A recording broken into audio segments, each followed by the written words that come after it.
Parte 13. Algumas coisas são verdadeiras somente em alguns lugares. Terceiro, parece bastante óbvio que o México é quente e que o Polo Norte é frio. Portanto, algumas coisas parecem ser verdadeiras para alguns lugares e falsas para outros.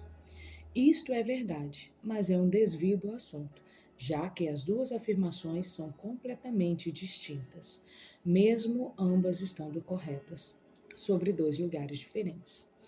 Não se está afirmando que faz frio e calor no Polo Norte ou no México ao mesmo tempo.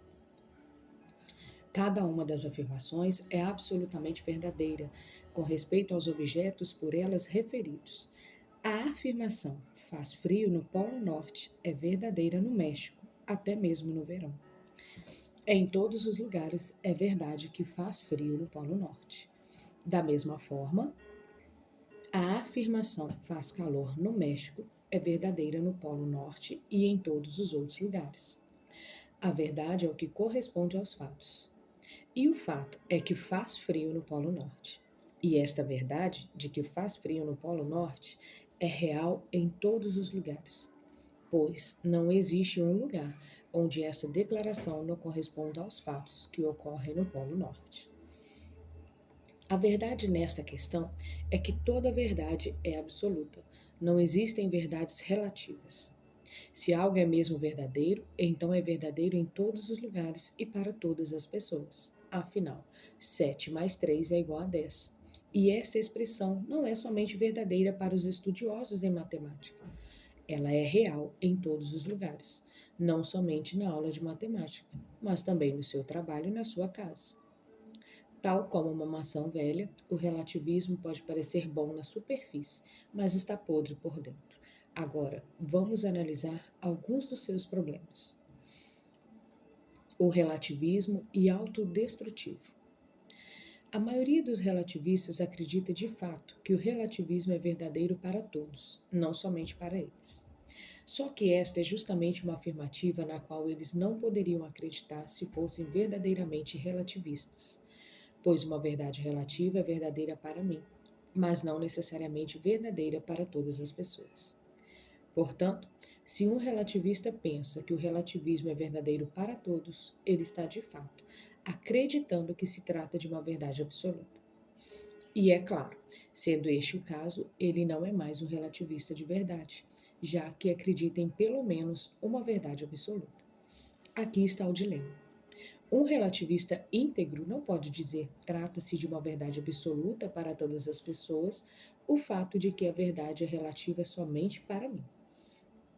Se ele disser isto, está absolutamente verdadeiro que o relativismo é verdadeiro, mas ele não será mais um relativista, mas um absolutista. Se por outro lado ele disser o fato de o relativismo ser verdadeiro é uma verdade relativa, não podemos saber se o relativismo é mesmo correto, pois ele será somente relativamente verdadeiro para ele e não para todos. Então, o relativismo pode ser falso para mim. Por que então ele deveria ser aceito como verdadeiro? Além disso, para o relativista pode ser apenas relativamente verdadeiro que a verdade é relativamente verdadeira para ele mesmo. E assim seguiremos ao infinito. Ou a afirmação acerca da relatividade da verdade é absoluta, o que refutaria a posição relativista.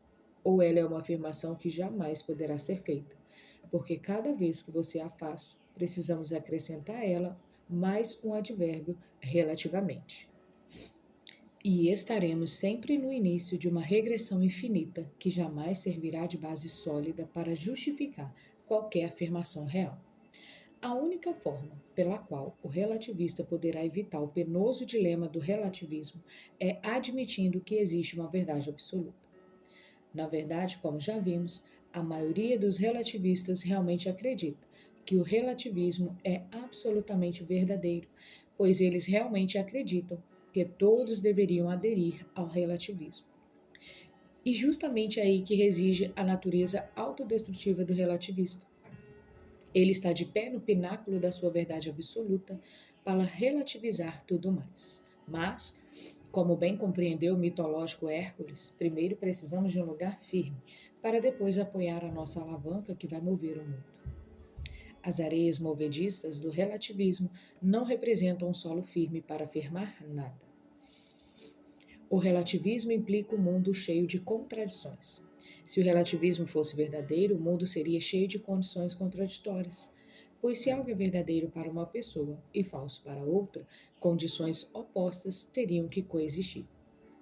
Se uma pessoa diz, tem leite dentro do refrigerador, e a outra insiste, não tem leite dentro do refrigerador, e ambas estiverem corretas, estamos diante de uma situação em que o leite existe e não existe ao mesmo tempo, e no mesmo sentido dentro do refrigerador. Isto é impossível, já que viola a lei da não contradição. Portanto, se a verdade fosse relativa, o impossível seria real. Mas isto não é possível. No plano religioso, isto significaria que Billy Graham está falando a verdade quando afirmava Deus existe. E Madeleine Monroe também estava correta quando proclamava Deus não existe. Mas, como qualquer criança pequena sabe, estas duas afirmações não podem ser verdadeiras ao mesmo tempo.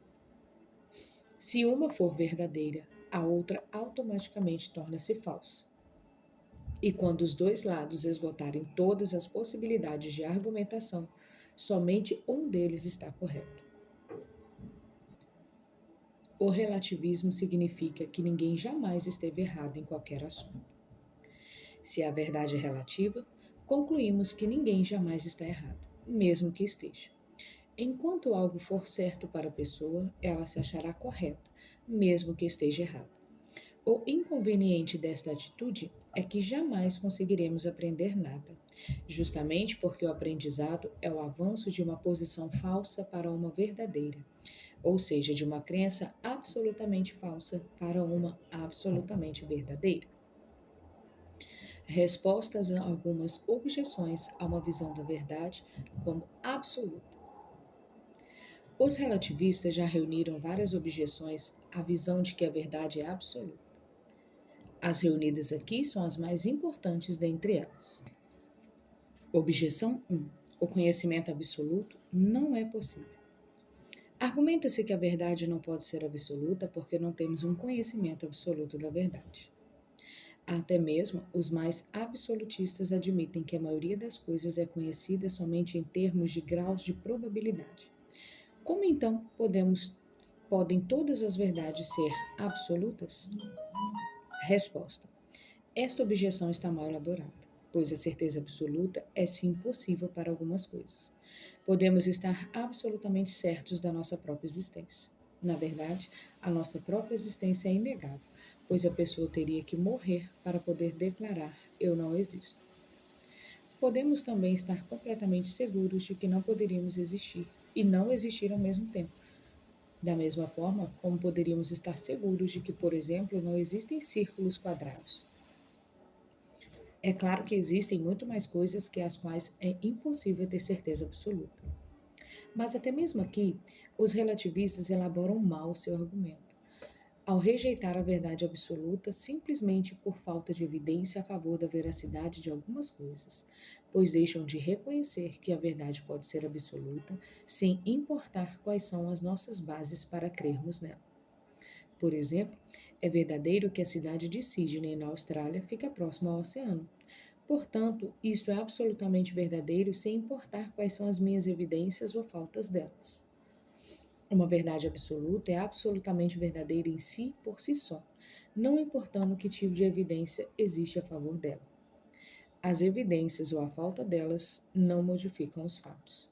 E a verdade é que corresponde aos fatos. A verdade não muda simplesmente porque descobrimos algo a mais a seu respeito. Objeção 2. Algumas coisas ficam no meio termo. Outra objeção é que muitas coisas ficam no meio termo, como os tamanhos relativos, tais como mais baixo ou mais alto. E dessa forma, elas não podem ser verdades absolutas, já que mudam dependendo do objeto a qual elas se relacionam. Por exemplo, algumas pessoas apresentam um bom comportamento quando comparadas a Hitler, mas quando comparadas a Madre Teresa, se saem muito mal. Resposta. Ao contrário da alegação dos relativistas, as coisas intermediárias não desabam no absolutismo.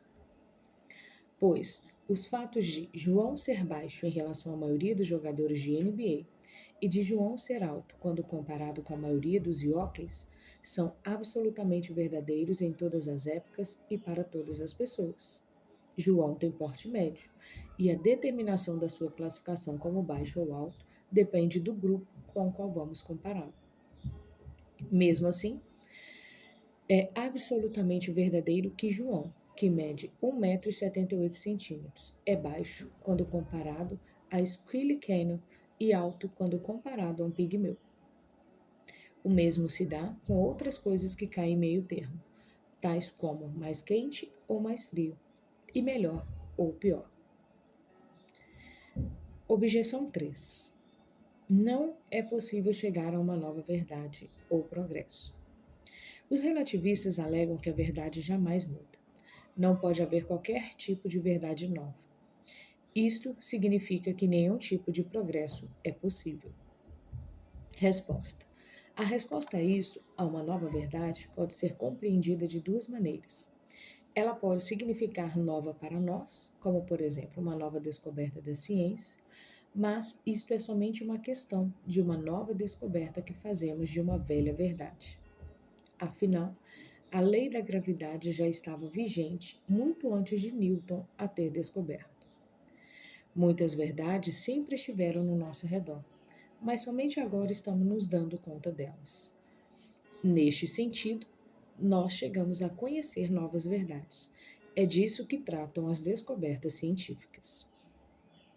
A outra maneira de entender a nova verdade é que algo novo tenha surgido que nos possibilite fazer uma nova afirmação a respeito disso, que somente então será verdadeira pela primeira vez.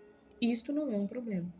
Quando o dia 1º de janeiro de 2020 chegar, uma nova verdade nascerá, porque não será possível dizer hoje é dia 1º de janeiro de 2020 antes da chegada daquela data.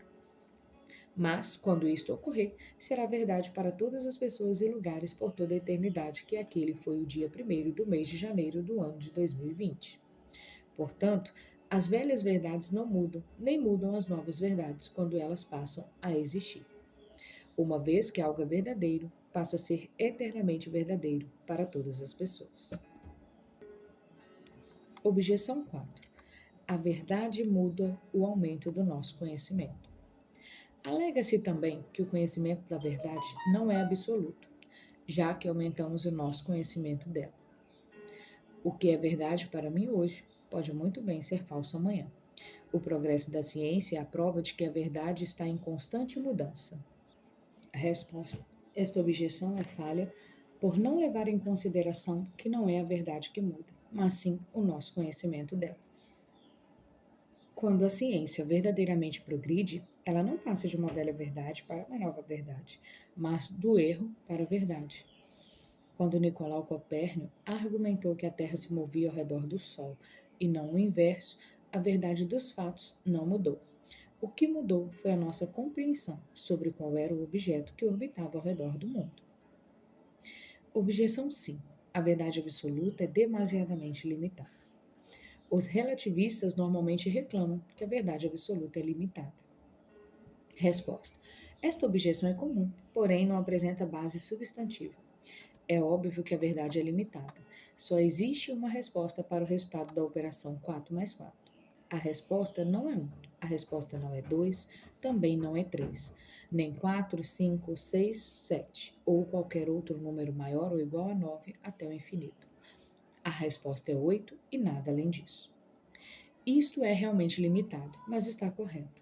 Os não cristãos normalmente reclamam que os cristãos são intelectualmente limitados, porque os cristãos alegam que o cristianismo é verdadeiro e todos os outros sistemas religiosos são falsos. Entretanto, o mesmo é verdadeiro para os não cristãos, que reivindicam a verdade para o seu ponto de vista em oposição a todos os outros que precisam ser falsos. A verdade da questão é que, se cristianismo é verdadeiro, concluímos que tudo que é C é falso. Da mesma forma, se H, humanismo, é verdadeiro, tudo o que não é H é falso. Os dois pontos de vista são igualmente restritivos, mas é assim que a verdade se apresenta. Onde quer que se faça a reivindicação da verdade, está se alegando que tudo que se opõe a esta reivindicação é falso. O cristianismo não é mais limitado do que qualquer outro ponto de vista que alega ser verdadeiro, seja ele o ateísmo, o agnosticismo, o cetismo ou o panteísmo. Objeção 6. É dogmático crer em uma verdade absoluta. Os relativistas também alegam que quem acredita em uma verdade absoluta é uma pessoa dogmática. E além de ser insustentável, o dogmatismo também é ofensivo. Resposta. Esta objeção está mal colocada. Toda verdade é absoluta, pois, como vimos, se algo é mesmo verdadeiro, então é verdadeiro para todas as pessoas, em todas as épocas e em todos os lugares. Assim, neste sentido, todos que fizerem qualquer tipo de alegação a favor de uma verdade serão taxados de dogmático. E como já foi demonstrado, não existe quem não alegue que algo é verdadeiro. Até mesmo o relativista que alega a veracidade do relativismo está sendo dogmático. Na verdade, o relativista que alega a veracidade absoluta do relativismo é um tipo único de pessoa dogmática, pois alega ser o detentor da única verdade absoluta que pode ser dita, ou seja, que tudo mais é relativo. E mais do que isso, algo muito importante é deixado de lado nesta acusação de dogmatismo. Existe uma grande diferença entre uma acusação pejorativa, em que a concepção de uma verdade absoluta é dogmática, e a maneira como uma pessoa pode aderir a esta concepção. Sem dúvida, a forma como muitos absolutistas têm se apegado a isto e forma como passo esta concepção adiante talvez não esteja sendo muito humilde. Entretanto, nenhum agnóstico consideraria um argumento convincente contra o seu ponto de vista o fato de alguém ter comunicado o agnosticismo de forma excessivamente dogmática. O que temos aqui é uma questão completamente diferente, e mesmo que ela seja digna do nosso exame, ela não guarda nenhuma relação com o fato da verdade ser absoluta ou não. Resumo e conclusão. A verdade expressa é aquilo que corresponde ao seu objeto. Qualquer negação desta afirmação está fadada à autodestruição, já que a nossa negativa considera que a nossa negação corresponde aos fatos. De maneira semelhante, a visão da não correspondência, assim como a visão relativa da verdade, também é autodestrutiva. A relatividade da verdade não pode ser afirmada como verdade se o próprio relativismo não for falso. É um absurdo afirmar que é objetivamente verdadeiro para todos, que a verdade não é objetivamente verdadeira para todos. A verdade absoluta é literalmente inegável e, portanto, é legítimo fazer reivindicações de verdades absolutas a respeito da Bíblia e do cristianismo, tais como a teologia evangélica faz. Entretanto, há uma distinção importante a manter em mente: a verdade é absoluta. A nossa compreensão dela não é. O fato de existir uma verdade absoluta não significa que o nosso entendimento dela seja absoluto. Este fato por si só deveria fazer com que os adeptos do absolutismo transmitissem as suas convicções com humildade. Como criaturas limitadas, o nosso conhecimento da verdade está em constante evolução. Na verdade, o nosso conhecimento da verdade divina não é unívoco, mas analógico, nas palavras da própria Bíblia, porque agora vemos por espelho em enigma, mas então veremos face a face. 1 Coríntios, capítulo 13, versículo 12. Capítulo 8. Exclusivismo, o pressuposto oposicional. Algumas definições importantes. Vários termos relacionados à religião precisam ser definidos: pluralismo, relativismo, inclusivismo e exclusivismo. O pluralismo é a crença de que todas as religiões são verdadeiras, que todas promovem o encontro com a realidade final. Umas podem até ser melhores que as outras, mas todas se prestam a este fim.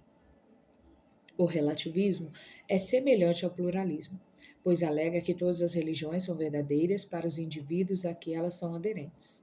Os relativistas acreditam que, como não existe nenhuma verdade objetiva na religião, também não existem critérios pelos quais se possa distinguir uma religião verdadeira de uma falsa.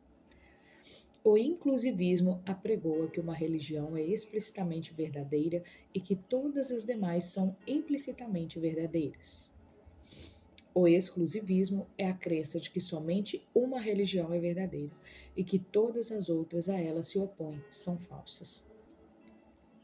Como o cristianismo alega ser a religião verdadeira, ele está em conflito com o pensamento predominante nas religiões comparativas da nossa época. Alistair McGrath descreve a situação de maneira apropriada. Como as alegações de verdade feitas pelo cristianismo podem ser levadas a sério quando estamos diante de uma diversidade tão grande de alternativas e quando a própria noção de verdade se tornou algo desprezado? Ele acrescenta que, de acordo com o pensamento popular atual, ninguém pode alegar ser o dono da verdade. Tudo é uma questão de perspectiva. Todas as reivindicações da verdade são igualmente válidas.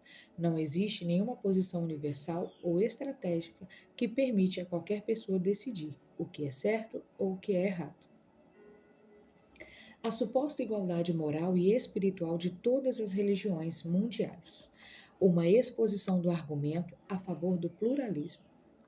John Hick, adepto do pluralismo, argumenta: eu não vejo as pessoas que aderem a outras religiões mundiais, em geral, como se estivessem em um nível moral e espiritual diferente dos cristãos, pois o ideal básico do amor e da preocupação pelo próximo, bem como de tratá-los como gostaria de ser tratado, é de fato ensinado por todas as grandes tradições religiosas. Wicke apresenta uma prova de que ensinamentos semelhantes à regra de ouro do cristianismo podem ser encontrados em outras religiões.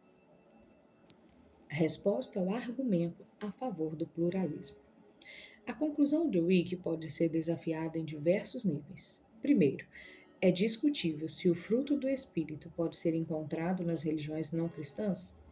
Apesar de ninguém negar que existem pessoas corretas nas outras religiões, isso não significa que elas estejam manifestando o mais alto padrão moral que se conhece, o amor ágape.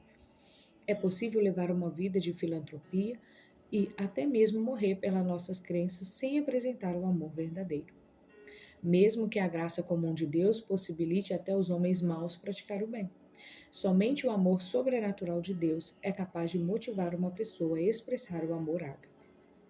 Antes de as pessoas concluírem apressadamente que William James demonstrou a equivalência de todas as formas de piedade na sua famosa obra A Variedade da Experiência Religiosa, elas deveriam ler minuciosamente o livro Afeições Religiosas de Jonathan Edwards. Nele, Edwards argumenta de maneira firme que existem manifestações exclusivas da santidade cristã.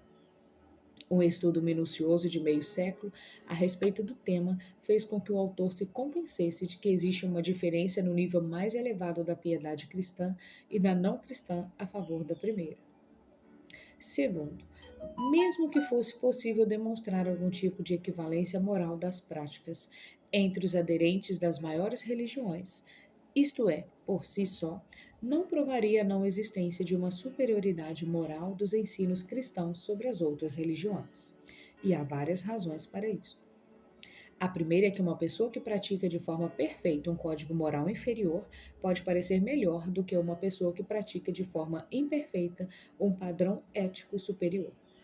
Para que tenhamos uma comparação justa, precisamos fazer duas coisas: comparar os mais elevados ensinamentos morais das várias religiões e comparar os melhores exemplos dos aderentes de cada uma. Uma comparação mais detalhada entre Madre Teresa e Mahatma Gandhi deixa clara a superioridade da compaixão cristã pelos necessitados. Além disso, precisamos também separar o que era inerente a esta outra religião antes do surgimento da influência cristã e que foi incorporado a ela como resultado da atividade missionária dos cristãos.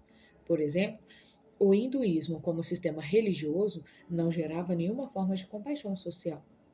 A compaixão social foi encontrada em algumas formas do hinduísmo atual, não é indígena. Ela foi importada do exterior, do cristianismo.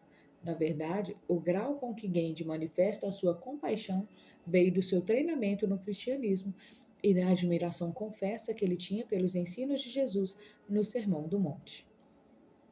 Por fim, a descoberta de um princípio moral semelhante à regra de ouro da fé judaico-cristã não seria suficiente para demonstrar uma equivalência entre todas as religiões. Esta é uma manifestação da revelação geral, a lei que é escrita no coração de todos os homens por Deus. Isto não é o mesmo que as manifestações sobrenaturais de amor, alegria e paz. Na verdade, sempre foi colocada em prática a moralidade cristã produziu uma compaixão social dinâmica, ao passo que as religiões orientais produziram sociedades estagnadas e o islamismo gerou sociedades intolerantes. A argumentação de Wicke é viciada desde o princípio, pois somente supondo que o denominador comum de todas as religiões seja o padrão pelo qual todas devam ser julgadas, é que ele chega à conclusão não tão surpreendente de que todas são iguais. É preciso que se negue os aspectos superiores da moralidade ou dos ensinos cristãos, para que se demonstre a não superioridade do cristianismo.